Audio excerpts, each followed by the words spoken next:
Welcome back to the Victory Podcast. I'm your host, Steve McGrath, and this week, I'm pleased to bring you my conversation with Terrence Cody. Now, I hope that you remember Mount Cody like I do, as a force on the Alabama defensive line, a two-time All-American that really helped get that Alabama machine up and going under Coach Saban. And then in the NFL, drafted by the Ravens, he gets a chance to win a Super Bowl. Now, Terrence's career in the NFL sort of fell apart after 2 hip surgeries, and he had an incident in February 2015 which started with a sick dog and soon escalated into being a lot more than that. Terrence ended up going to jail, and I'm very happy to have been able to have this experience, to have him talk about what that was like in one of the first times he's opened up about it. So I really hope that you enjoy listening to Terrence and you give him a chance to explain through his eyes what exactly happened and what he's doing now to get his life back on the rails and make a positive influence, starting with his 2 daughters, and hopefully from there, he'll only be able to do bigger and better things. So before we get into that, I'd like to remind you all that we are brought to you by Team Builder. They work with over 500 high school football programs nationwide, including the NFL. So whether you have a playbook on how to get that weight room up and going, you want to check it out, learn something new, go check them out. Use the promo code VICTORY. You're going to get a nice free gift. Now, here's my conversation with Terrence Cody.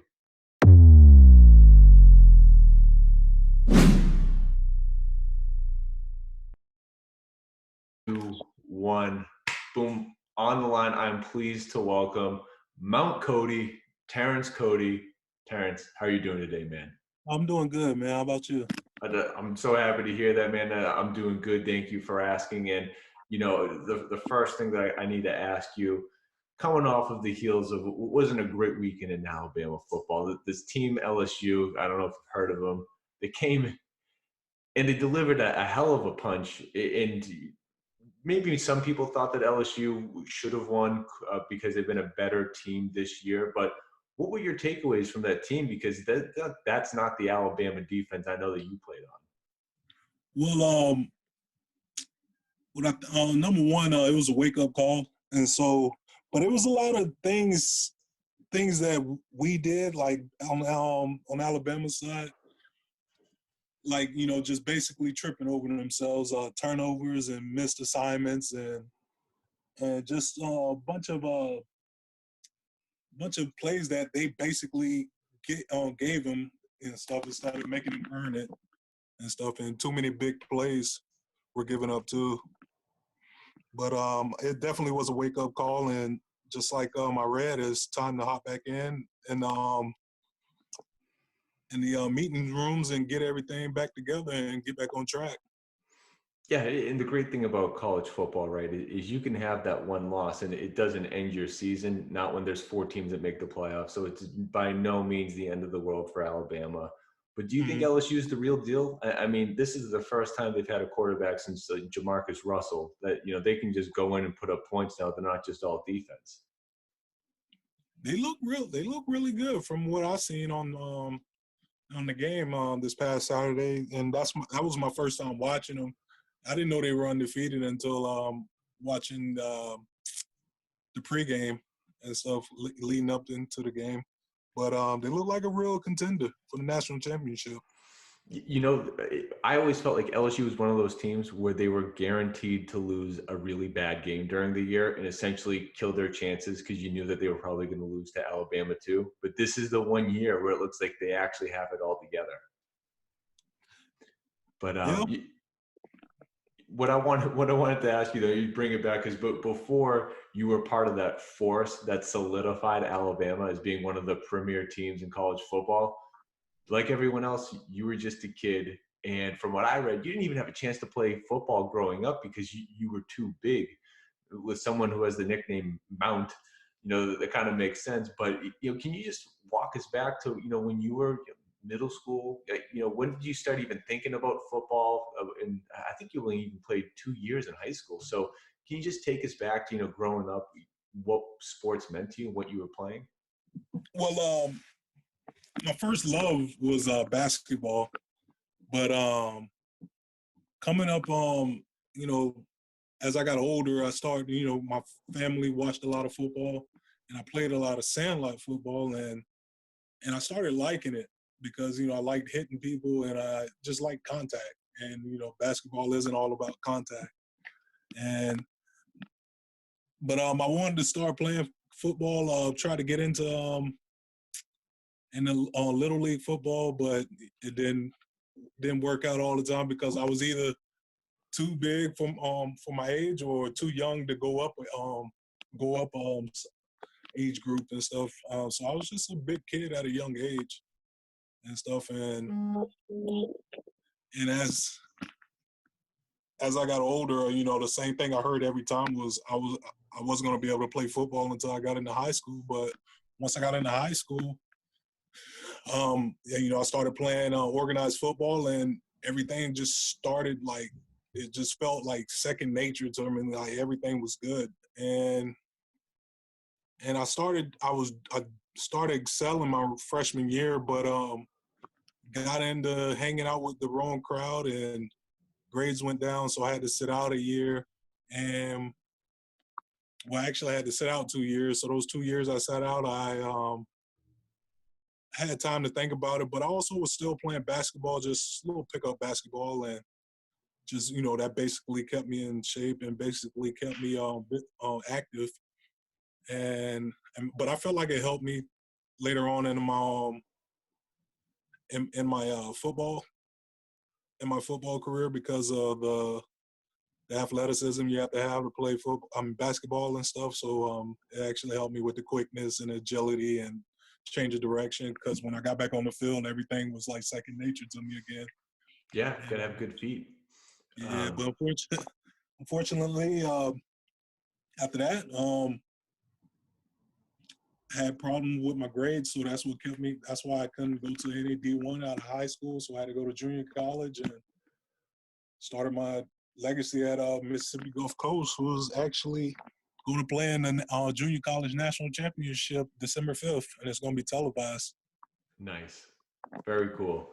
But one thing I read too, and tell me if this is correct, but you had 7 younger siblings that you were also helping to take care of during this time. Is that right? Yeah. I got my mom has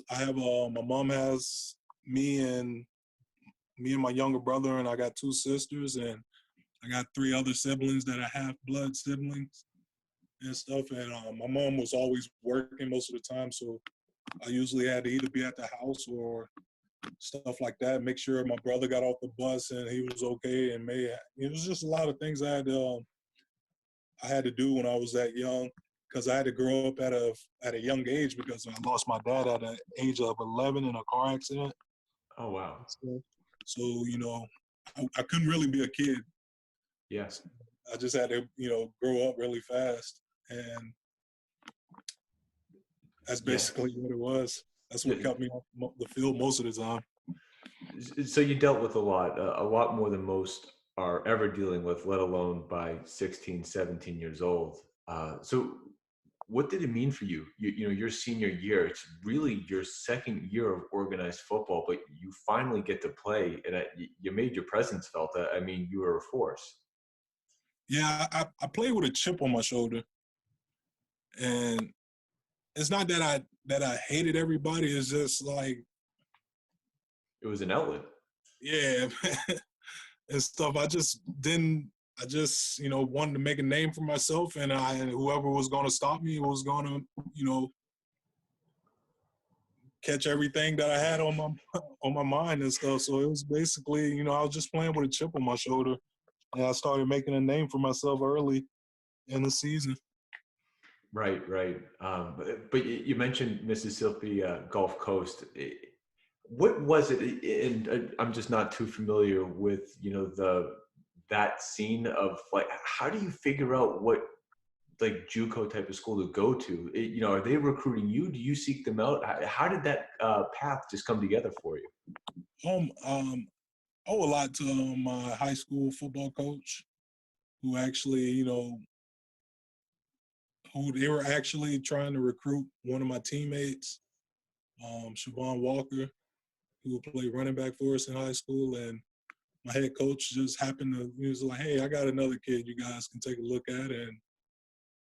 And what was real good about that, they were actually looking for D tackle and stuff for their defense. They ran like a 3-3 stack. So they needed a big guy in the middle, and he showed them my film, and they just, fell in love right then and there. Yeah, anyone that's looking for a nose, a two-gapper, I mean, I can't imagine anyone would pass you up. But that being said, though, after '07, even though you stand out at that level, I think I read that some of the major D1 schools were just a little scared of having a guy that big. Do you remember, going into that the 2008 season, which is going to be your junior year of college? Um, do you remember kind of coaches giving you some feedback? What, hey man, do you think you can lose a little weight? But outside of that, you have to tell me, what was Nick Saban's pitch to you to get you to go to Alabama? Um, when I went for an official visit, well, actually it was a regular visit. I went for a regular visit, and we got to talking, and I don't know what it is, man. He started saying some things, and like everything started like making sense, and it was like sounding good. Like he was saying about teaching. One thing what stood out to me was getting my education and stuff like that, and that's one thing he really preaches as a head coach is making sure we're getting grades and stuff. That and just being able to compete against top tier guys at that level and stuff, and that basically got my blood rushing and stuff because I like competition, and I was just ready to play that day. Then when I came for an official visit, just watching how they played and like just being in that atmosphere, the Alabama atmosphere, it was like it was something I couldn't you can't really explain it because like it just gets your blood pumping and you're just ready to go out and and play football and stuff. And that's when I basically was like, man, I want to come here. And because I also had like Miami and other schools looking at me as well, but I have really locked it in on my official visit when I came and watched the game, and I was just ready to play for the Crimson Tide. It's just funny to me as an outsider because it's very rare that Nick Saban is in a situation that's he hasn't mastered yet. And in 2007, it's a 7-6 Alabama team. It's his first year there, so he's recruiting you before Alabama becomes the juggernaut that it's about to. And I mean, your first year there, 12-2. Yeah, you guys losing the Sugar Bowl, but you came a long way from '07. And then there's the '09 season, undefeated national title. I mean, you're a two-time All-American, and everyone remembers the Tennessee game where you blocked multiple kicks. Do you remember just how that culture was built? Because it went from like a decent team where something was brewing to you guys went from there to top dogs. I mean, is there anything besides just Nick? I mean, there has to be something special in Alabama for you guys to grow together like that. What it was, I think, well, from my point of view, was everybody on the team was really close, and we were like a family. And it sucks that the seniors, my first year there, we didn't make it all the way. But the group, that class of '08 that I came in, we already knew, we had something special, so we couldn't waste what we had. And we took it upon ourselves that that '09 season to change things around, and just everybody wanted it, and everybody who was on the field was who everybody who started and stuff was they wanted it, and that was to win and get to the next level and not fail that game before the next that big game and stuff, because we dropped the ball against Florida. We should have won that game, and then we dropped an even bigger ball in the Sugar Bowl and stuff, which was a wake up call for us that we couldn't take games lightly or teams lightly and stuff. But everybody wanted it, man. We got real close in that off season. Everybody worked their butts off. Off season conditioning, fourth quarter. everybody got really close during that because I don't know if you heard about the fourth quarter, man. That's some rough stuff, man. And we made it through that. And man, like that next season we came out rolling. Yeah. And everybody was healthy. Everybody wanted to play. Everybody wanted to win, and we made it. Yeah. It got tough. That Tennessee game got tough, which we knew they were going to be tough. But like I said, we wanted it. Everybody wanted it, and we wanted it more that night. Yeah, and I think you guys might have permanently broke them. I don't know if Tennessee's ever bounced back. But so I wanted to ask though, just not that many guys are built 6'4", 400 pounds. How did you sort of control your weight? Because I know maybe at your peak you were playing at 400, but how much did the coaches ever push you to get your weight down? Because I'm sure that you ultimately were playing closer to like a 375 or maybe even lower. Yeah, I started playing around my first year there. I got down to like 365 and stuff. But Coach Saban was like, how would it be if you were even lighter and stuff? And I got down, the lowest I got down was 355 and stuff. And he was on me all the time. So like, if we didn't make weight, we had to go in. We call it Fat Man Camp and stuff. We do early morning cardio and stuff. You don't make weight. And I had a nutritionist and stuff that followed me whenever we had dinner as a team and stuff like that. So it was, he was strict on me about that. That's one of the reasons he wouldn't let me move off campus too. So that played a factor. And but I mean, it made me be responsible and stuff and all that. But once I got to the NFL and stuff, and I realized I was going to be fined if I didn't stay a certain way. It's a different game. I got that. I got it under control quickly, and so. And I came back, and he was like, "Why you couldn't lose the weight for me? But when you're getting paid, I was like, well, coach, that's what it was, losing money." Yeah, right. Lose money or drop the weight. That gets everyone's attention, losing money. Now, I don't know if did you ever think about it, whether it was in the NFL or college? Like, did you care if you were like a 3-4 nose tackle? Did you ever want to be in a 4-3 or even play defensive end? Were you just like, I'll play wherever, or did you like ever have a real preference? I kind of love playing in the inside. So if I was, because nose is tough, man. But like, yeah, it is. But I became like so. It just became like a part of me and stuff. Like stopping the run was like a thing to me, and I just love playing against the run. Like being able to fight off 2 guys and take on 3 guys, whatever and stuff most of the time. And it just, I don't know. I felt like it was like it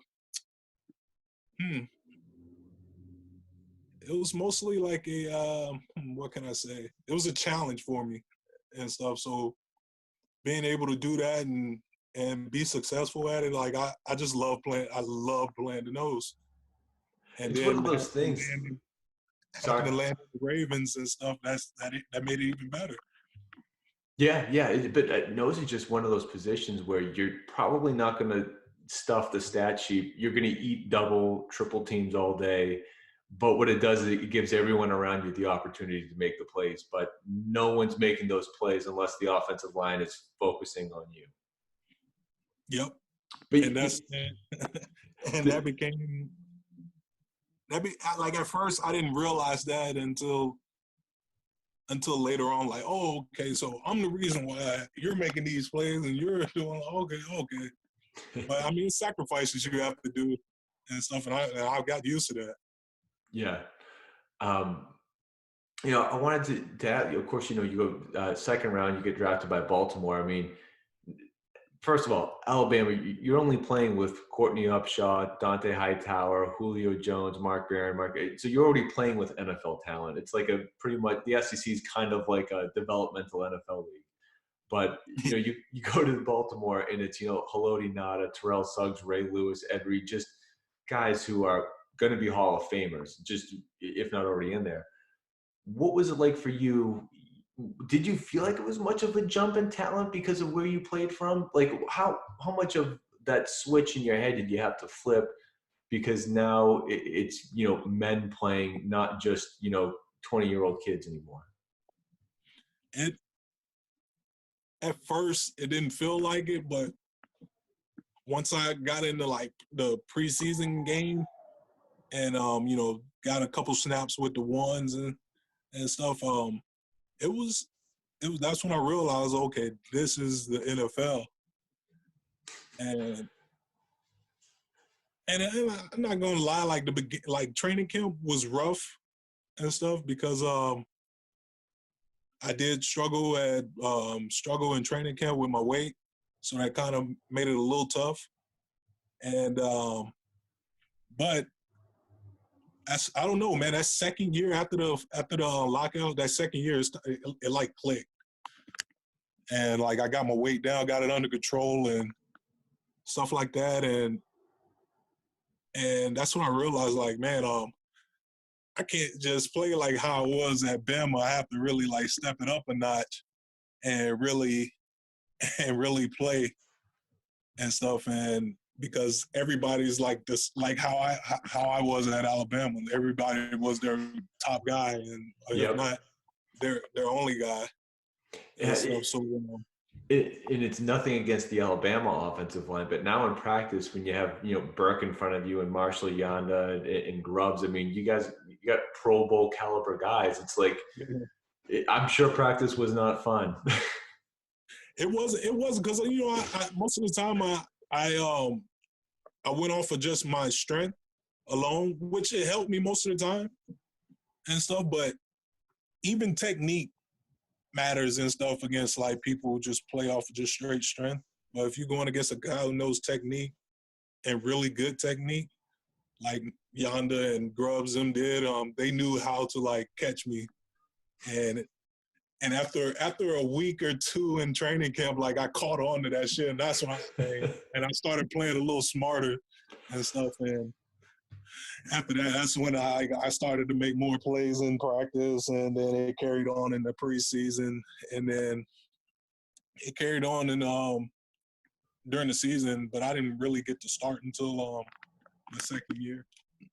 Yeah, I want to just fast forward one more year. The Super Bowl run. Your first 2 years, your team did better in the regular season, but didn't have that ultimate victory. Whereas the year that you win the regular season, you guys don't have that same record, but when it's playoff time, everything clicks and you guys win. What was it in your estimation about that team that made they were able to come together and win, unlike the 2 previous years? Say that last part again.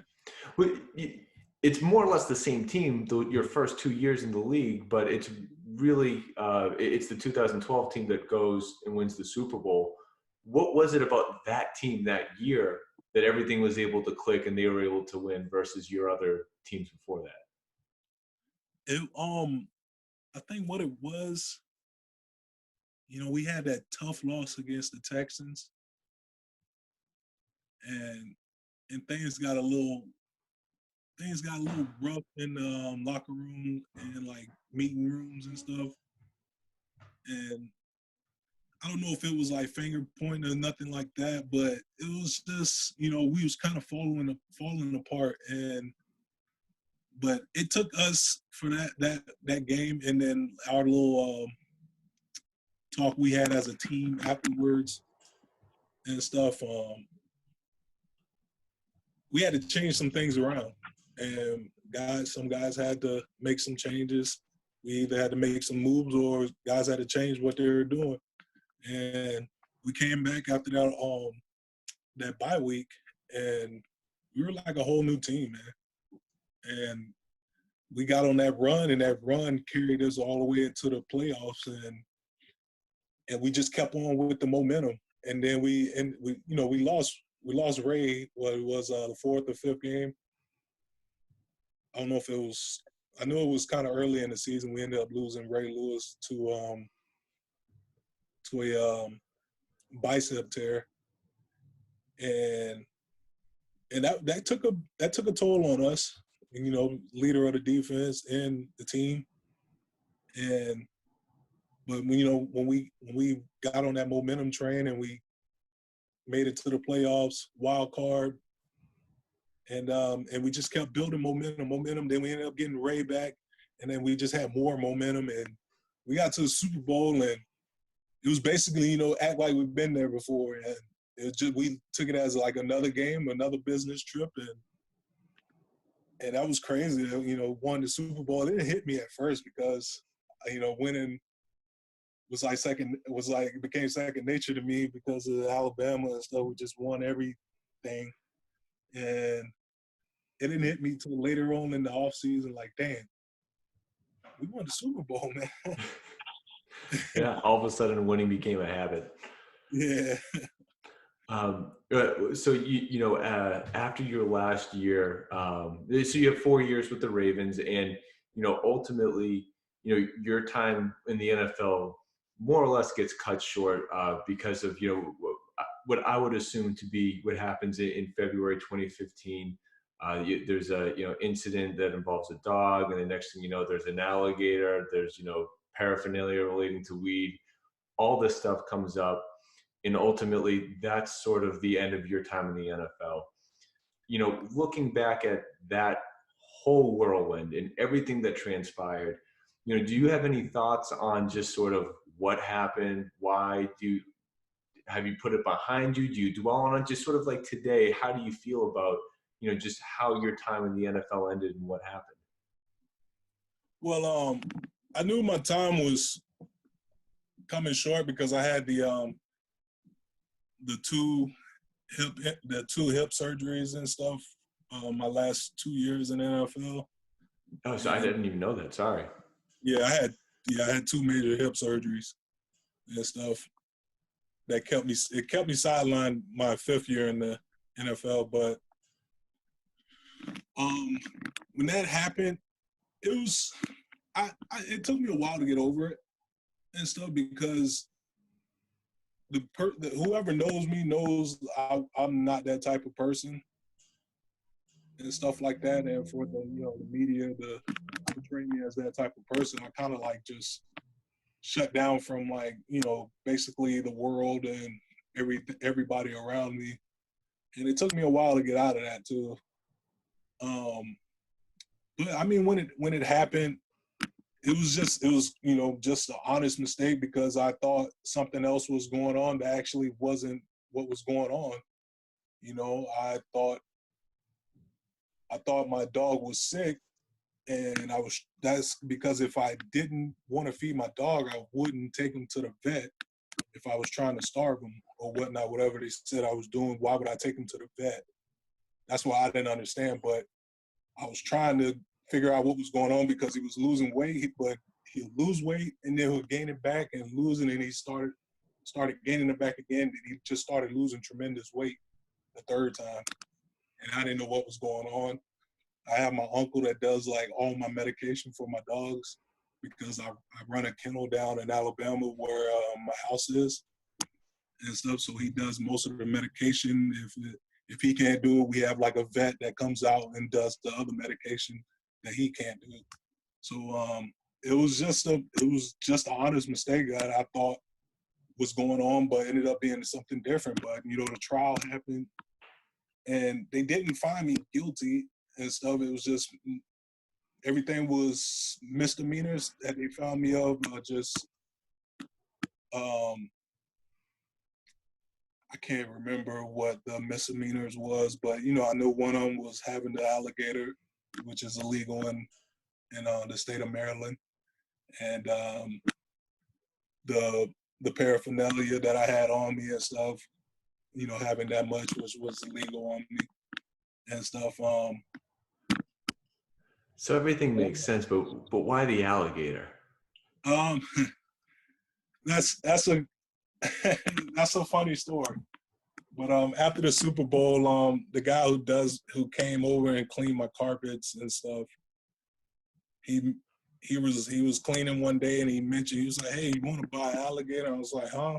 He was like, "Yeah, my boss has an alligator and he doesn't want it anymore, and he'll sell it. He's selling it like tank in the stand and everything for 300, including the alligator." And I was like, well, "Shit, I'm a Super Bowl champ. Hey, I'll take it."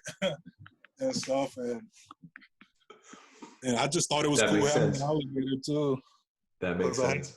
I had other multiple fish tanks with like exotic animals in it and stuff, and stuff. So I mean, but that was just that was a part of my life, that I kind of got over and looked past, and just accept that it happened and just try to move on. Yeah, And a learning moment. yeah, it was basically a learning and stuff. And I can admit that around that time, like I felt like I was changing, because not changing as in like as a person, just like my mind was actually not the same anymore, because I felt myself being I ended up getting real depressed around that time, because that's when like I said, I started having the hip surgery. So I was already thinking I wasn't going to be able to play anymore because of these two major hip surgeries that also ended me that um end up having arthritis in both hips at the end of the day and stuff. So even if I would have kept playing, I would have had to have major hip surgery. That's what Right. the doctor ended up telling me. So it was, uh, I mean, it was a tough moment in my life, and it took me a while to get out of it. But my family always supported me. Coach Coach Saban supported me. The guys on the team at the Ravens and the guys I played with at Alabama even supported me, because everybody knows what type of guy I am, and everybody knew that everybody knew the dog that died. Like, everybody knew I loved that dog, because I always either talked about him or showed him to everybody or everything like that. So there was no negligence in that, for me to just want to starve a dog that I actually cared about and stuff. And even even the during the trial, the doctor that did the autopsy on him even said that my dog didn't die from starvation. He died from having a blockage in his intestines and stuff. And I was like, well, that should be the turning point of this case. Like, I wasn't trying to starve my dog. Even the vet just said it. But the judge felt like, I don't know, people signing a petition that I should have jail time and this like that for I don't know, man. It ended up being just, I guess, what some people were saying. Like, I don't know, had a petition and signatures. Yeah, she said she had like 800, like 1,000 signatures on it and stuff. And that's one of the reasons she felt like she had to give me jail time. And I was okay with it, because I looked at it as a minor setback for a major comeback. And that's what I kind of like carried myself off of, just a minor setback in life or a major comeback in my life. And just, but but I couldn't just get over it at first, because I just felt like everything was taken from me for like no reason. Like, I know I didn't do wrong, so why do I have to go through all this and these, just all this stuff. Even getting message on Facebook and Instagram and Twitter, just like, me being called the N-word and this and stuff like that, just a bunch of hate mail and stuff. And I looked at it and I was just like, man, just how how evil most people are in the world over like whatever they believe. If they don't know any like the whole detail, they just believe everything they hear, and not even knowing the whole detail about what happened. But now that I look at it, it's done and over with. Kind of, kind of just look at it as, like you said, a learning point. So, I just look forward and not making the same mistake. And, I learned my lesson and, just finally to get over it and stuff after so long and stuff because it hurt me, man. It hurt me. And just, I'm just glad I'm past it now.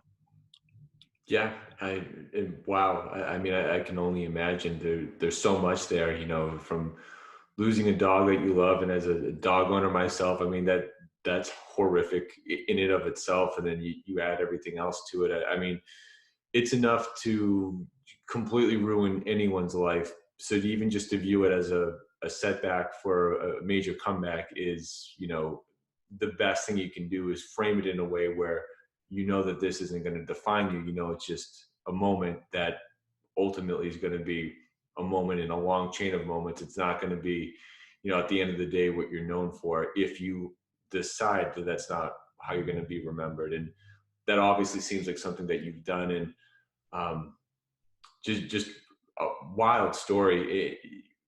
What at this point, what's the best piece of advice that you could give to anyone that's going through something similar?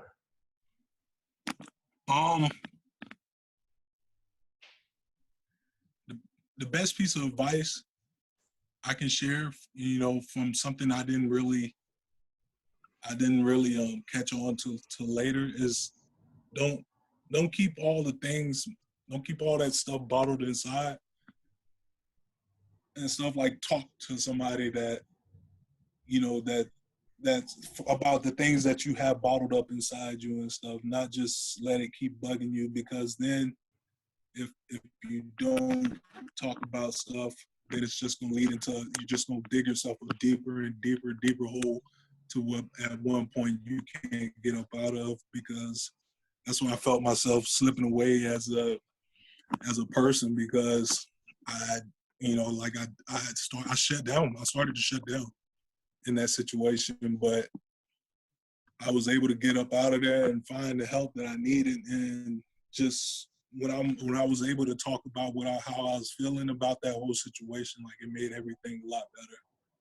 And that's when I was able to slip out of my depression and stuff like that. Well, I'm really happy to hear that it seems like you've come a long way, and you seem like you're in a much better place now. And I hope that things only continue to move in that right direction. But what I did want to say is I think that most people like to see a famous person fall. They like to see someone become the bad guy. And when they have that opportunity to kick you while you're falling down, a lot of people don't hesitate. Yeah, without a doubt. That's 100% true. And I felt like that's what happened in my case and stuff. But I can't just dwell on that and just blame it on that, because I mean it happened and it is what it is. And I wish I can change it, going past and change all that, but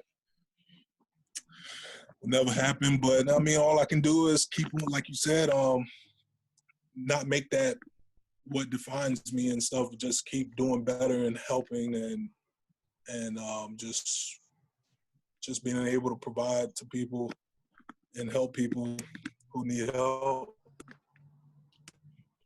Yeah, just got to keep on pushing. And as you keep pushing, what's life been like just in the last couple of years? What are you doing today? What are some of the things that you've been working on? What are you looking forward to? I'm trying to get back into coaching, I'm trying to either get into coaching at Alabama, and trying to see if any openings are up, because I just been thinking about going back to the East Coast and stuff, and it's just going back to my roots. I even reached out to my junior college and stuff, so trying to get either assistant coaching or something. But I know I'm gonna have to start small to getting into the coaching world. So I gotta start somewhere, and that's basically what I'm trying to do.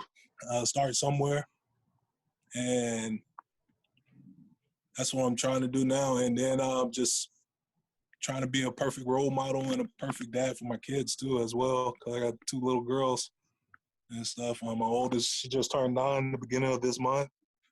And my youngest, who's 4, she'll be 5 in February on the 28th.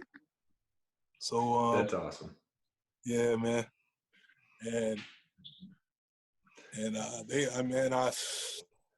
they're like the world to me and stuff. And I just want to make everything easy for them in the future. And I'm just gonna keep on doing what I got to do to make them proud and have something to be proud of their dad, and not just be like their dad did this and did that, but proud to say that their dad wanted this and accomplished this. And Yeah, stuff. right. So Very that's cool. what I want to be remembered by, just by my kids and my grandkids if I have some. So that's what I want to be remembered. Yeah, absolutely. Well, Terrence, obviously, I'll be rooting for you. I'll be watching the comeback story as it unfolds. But before that happens, I can't let you out of here before we do this little thing called the gauntlet. I got a couple quick hitter questions for you. I need to know what you think is most important. Is it having the number 1 offense or the number 1 defense? I gotta say defense. No surprise there. Now, did you have a favorite football memory? Alabama or just period? Just period. Um, favorite football moment. I had a bunch of them, but one that sticks out to me is oh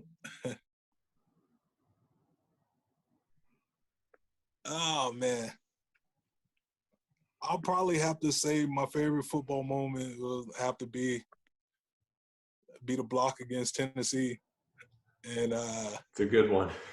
that was just a special night and a special day, and to have like a painting and stuff just made after me and all that. So that's probably like my one biggest special moments in football.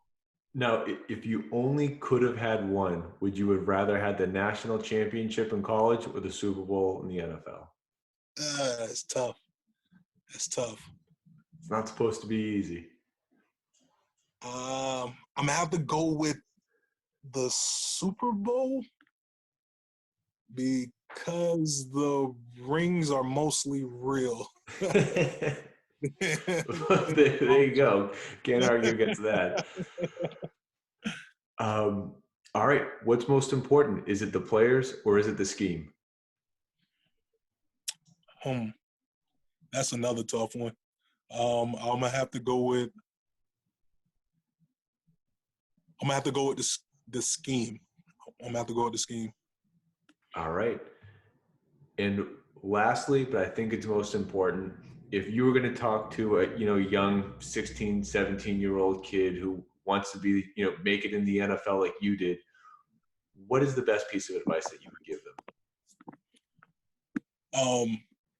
Best piece of advice I can give them is to soak everything in. Listen to the guys who are already there. Listen to the veterans, and just always be able to learn and stuff. Don't act like you know everything. You can learn things every day, and that's what I learned being there at the Ravens. Just being around, like Haloti and Ray Lewis and all those guys. Kelly Gregg, who I really looked up to and stuff, and I just soaked in all the things they would say and all the things I seen them do, I hear them say, and just everything. So that's one thing I would share. Just be like a sponge. Just try to absorb all you can. There you go. Sage words from just two-time All-American, someone that's won at every level that he's played at. So take it for what it's worth. Terrence, thank you so much for coming on, sharing your story, and I look forward to seeing what the future has for you. Oh, no problem. Thank you for having me. My pleasure.